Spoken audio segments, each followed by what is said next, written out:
in my 20s and 30s, and I'm turning 50, and pinakalimutan ko na nga lang kasi sometimes.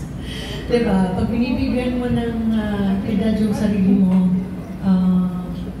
naiisip mo tuloy yung mga negative na, matanda na ako, ganyan, hindi ko na yung kaya, parang nag-give up ka na. Pero lahat yan nasa utak lang natin. Pag kaya ng utak, kaya ng katawan, kadalasan na. So yun lang yung experience ko talaga. And I'm so fortunate and so grateful na binigyan ako ni God ng ganitong kalakas na pangangatawan, because I believe that health is wealth.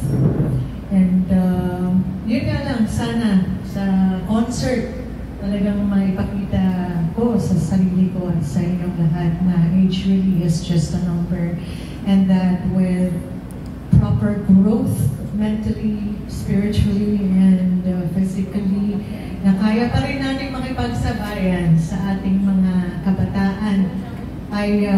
I love and admire our youth. Dahil yan po yung mga kinakanta namin nung kami mga bata ng Smoky Mountain, na ang kabataan ay pag-asa ng bayan, and wala pong competition. But what I'm trying to say here is that if they can do some things na feeling nyo kaya nyo rin, I believe kaya nyo rin. And I believe kaya natin. So yun yung theme ng concert na to, that with, yun nga, kaya natin mag-evolve kahit ano pang edad natin. Can you give us a sneak peek as to your repertoire? Yes, I'll be singing, ito yan na. Technically, ito yung anniversary ng Smoky Mountain. 35 years in the business. We were launched by the Maestro, our national artist for music, Ryan Cayabyab, noong 1990, pero 1989 kami po ay nag-training under him. And since hindi magagawa yung Smoky Mountain reunion this year, I decided, by talking to my manager, Arnold Vega Fria, na it's time to celebrate pa rin kahit wala yung Smoky Mountain. So, isa yan sa mga reasons why kinuha ko rin syempre ang aking kapatid, one of my best friends, Director Jeffrey Hidalgo, to direct this concert. Kasi ang gusto ko talaga maramdaman ng audience ko is yung simula nung nasa grade 7 hanggang high school, maramdaman yung mga kasing edad ko na lumaki kasama ko. Gusto ko maramdaman nila yun sa music na kakantahin ko, sa mga songs na original songs na ginawa ko at ginawa ng ibang mga composers for me through the years, and also yung mga sikat noong 90s, and at marami pang iba. Gusto ko makiligin kayo kasi music has a way of taking us back to the past, whether it be good or bad, whether it be about broken heart or maybe a memory of, you know, being in love, diba? So gusto ko lang ibalik kayo sa inyong youth, katulad ng nararamdaman ko kapag pinapractice ko na yung mga kanta. Speaking of love, yes. Will this concert be meaningful, more meaningful for you because you are in love? Hindi ko, parang yung mga announcers, yung mga radio DJs noong 90s, di ba, ganyan? Kasi hindi na ganun eh. Pero, like I always say naman, I'm happier now. I've always been happy. I'm a grateful person. Talagang grateful ako sa lahat ng mga nangyayari sa buhay, whether it be malungkot or masaya, kasi alam ko may reason kung bakit nangyayari yung mga bagay. I am more inspired, yes. Sabi nga nila, you attract who you are, you attract what you are. I am not sure, but maybe that's true. But yeah, my boyfriend is really pushing me to be the best version of myself. I mean, dating a national athlete is not easy. Because lamang gym talaga ako, hindi man sa gym, sa labas, nagro-rope flow, nag-workout pa rin. And I see the dedication, I see the passion and yung hard work. Kasi hindi mo pwedeng dayain kasi yung katawan natin, no? Yung lakas, yung sigla. Pagdating ng competition, or pagdating ng concert, ayan. Pagdating ng competition or pagdating ng concert, hindi pwede kung hindi naman pala ako nag-workout. Ako rin hihingalin sa dami kong dance numbers na gagawin. So, yun nga. I believe that you have to be with someone who inspires you, who makes you better as a person and as an artist, kung ano man yung trabaho mo. Kasi kung hindi ganon, if you can't grow together, then what's the use, diba? Life is short. Alam natin ang dami ng mga nangyayari. Ang dami nating nawawala ng mga galing na mga artists sa industriya. And it's really sad. But that's life. Sabi nga nila, I pray na mahaba pa buhay ko. Gusto pang makita yung mga apo ko na marami. Pero hindi natin alam kung anong meron sa buhay. That's why ako, in love ako, magpapakutotoo ako, in love ako. Pero hindi man ako magpapakatama. Hindi na tayo mga bata. Yung parang ganon. Parang enjoy life, enjoy love, enjoy your work, whatever makes you happier, whatever, kumbaga parang makes you glow. Sabi nga. So yun. Thanks, Jen. At this point, I'm sure a lot of our media friends are also raring to ask their own questions. So let's formally open the Q&A. Let's go. Bobby. Thanks, Tim. Hello, Geneva, and congratulations on the upcoming concert. So this year is the 35th year of Smoky Mountain. But are you allowed to sing the hits of Smoky in your... Definitely, yes.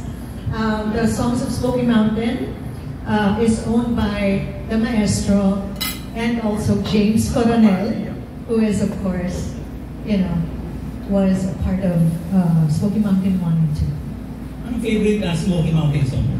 I always say Paraiso. I love Paraiso. And Hideaway. Yung Hideaway part ka ng album ng second group na nirecord din namin ng first group. Yun. And then last question. I understand na dapat parang you were working out sa reunion ng Smoky Mountain. Anong update na dito? Well, yung last reunion semi-reunion namin was held in December for the Ayalas. So it was a private event for, nandun sila Don Jaime, nandun silang lahat. At kasama namin si Tony Lambino, ni Jeffrey. James couldn't make it, he was abroad. But I am proud to say that I believe it's going to happen again on May 30 for all the Smoky Mountain fans. And even if James Coronel isn't going to be performing, he will be there. He will be there. And yeah, so syempre, we will ask the maestro to be there as well. Basta wala siyang trabaho, he will be there. Thank you and good luck. Thank you.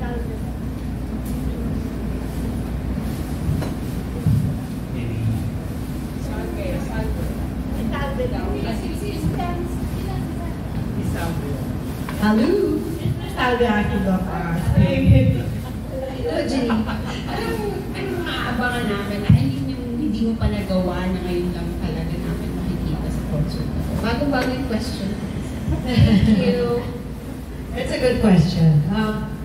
Well, yun nga, dahil mas athletic na ako.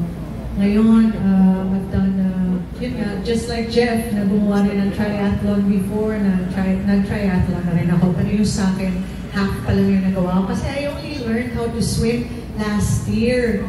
So, noong January 2024 ako nag-swim classes. By July, nag-triathlon na ako. So, nilagay ko yung sarili ko dun sa ganung challenge para talagang matuto akong mag-swimming and para talagang magawa ko yung triathlon. And i-incorporate ko yung mga ginagawa ko sa gym and also sa labas, doon sa stage para makita nyo yung mga pinagkakabalan ko. You know, guys, when I was younger, I was 12 when I was discovered by the maestro. Si Jeff was 11.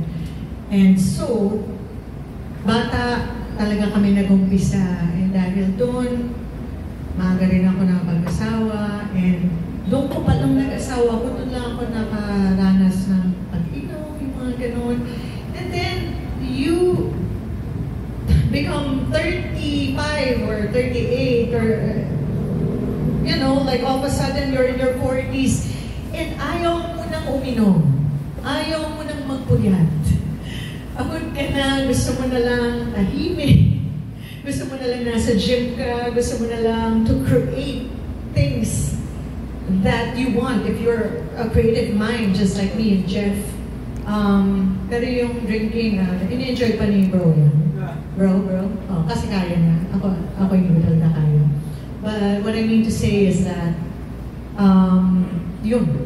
excited akong makita ninyo na yung pag nilagay natin yung utak natin, tsaka yung puso natin sa kahit na anything is possible. Tuloy-tuloy na to. I mean, may mga bago na akong project sa ito. Yes, actually, tuloy na to from yung Christmas song. Pangarap ko rin talaga yun. Isa lang Christmas song. And then, a new album, that's what I want. But I wanna be able to write some of it as well. So, hindi pa rin siya nangyari. But, I have a movie called Nasaan si Jesus, where I'll be playing a nun, madre. And this will be my first musical on film. And excited ako, kasama ko rin si Jeff, kasama ko si Rachel Alejandro, two of my best friends, and Chano Gibbs, and sana tuloy-tuloy na. And also, I have a medical spa. I'm part owner of Geneva Wellness Institute sa may Alabang po yan, sa may Vivaray Hotel. Pero magkakaroon kami ng mas malaking Geneva Wellness sa may Crimson Hotel naman. So, that's why I'm so grateful po talaga. And hindi lang dito sa performing arts. Kahit paano, nag-umpisa na rin ako sa businesses, yung ganon. Because I believe that ito nga sa ating pagtanda, sa ating pag-mature, dahil yung health, yung fitness, and yung wellness, and yung beauty, di ba lahat yan magkakatabi talaga, magkakasama. So, I feel very, very grateful.